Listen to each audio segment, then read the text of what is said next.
Dernièrement, certains ont décidé d'interdire l'exportation de certains produits alimentaires vers le Burkina Faso.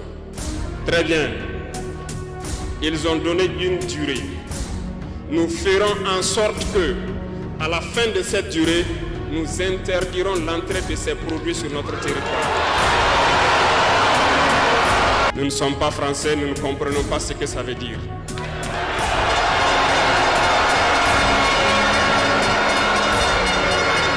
Et les valets locaux qui sûrement ne comprennent même pas le sens profond du mot, nous appellent aussi putschistes. Très bien, on se l'approprie. Au fil de ces années, pour ce qui concerne le Burkina Faso, vous avez dû remarquer, tous les corps ont été déstructurés. Plus d'entraînement, plus rien pour l'armée. Ils ont imposé dans tous nos états-majors, toutes nos écoles et toutes nos structures stratégiques ce qu'ils ont appelé des conseillers militaires. Lorsque nous nous sommes révoltés le 30 septembre 2022, la première des choses était de chercher à savoir qui sont ces conseillers militaires et où ils étaient. Nous avons donc pu identifier que le mal est profond. Et la première des choses était de leur demander de quitter notre armée.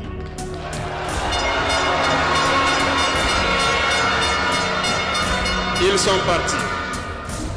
Et ce que je vous disais il n'y a pas longtemps, vous ne pouvez pas espérer retrouver votre objet perdu en faisant appel à celui qui vous l'a volé de venir vous aider à le chercher.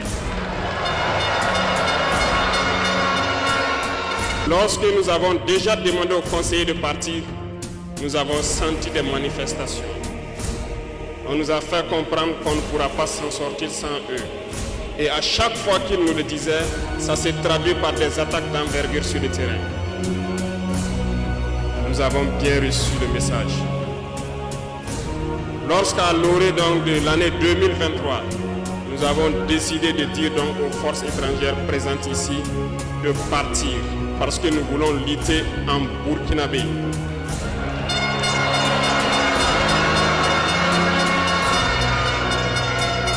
Ils ne l'ont pas sûrement apprécié. Mais pourquoi venir mourir sur nos terres pour nous? Nous préférons combattre nous-mêmes. Nous avons demandé à ce qu'ils retournent chez eux. Malheureusement, je vous le dis ici aujourd'hui, comme j'aime le dire, la colonisation est rentrée. Il y a des esclaves de salon qui n'ont toujours pas compris. En son temps, des officiers militaires nous ont écrit et nous ont approchés pour nous dire que c'était une très mauvaise décision et que nous n'allons pas tenir 2 mois. Des fiches ont été écrites. On nous a transmis ces fiches pour nous faire une analyse stratégique de leurs pensées. Nous avons dit, c'est soit nous sommes souverains ou nous restons esclaves à jamais. Effectivement, lorsque le dernier soldat a quitté le Burkina Faso, nous avons compris de quoi est-ce qu'il s'agissait. Les attaques se sont enchaînées immédiatement. Déou, Tinakov, Partiaga, ainsi de suite. Mais ce qu'ils avaient oublié, c'est que le peuple du Burkina Faso avait compris notre message et s'était engagé sur la même voie que nous.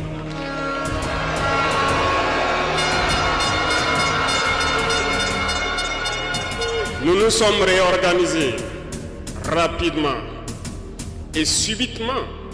Nous avons constaté que toutes les cellules dormantes terroristes se sont réveillées au Burkina Faso. On a réorganisé l'armée au plus vite, à une vitesse inégalée. Nous avons créé plusieurs unités et même si plusieurs autres sont à venir, nous les avons équipées.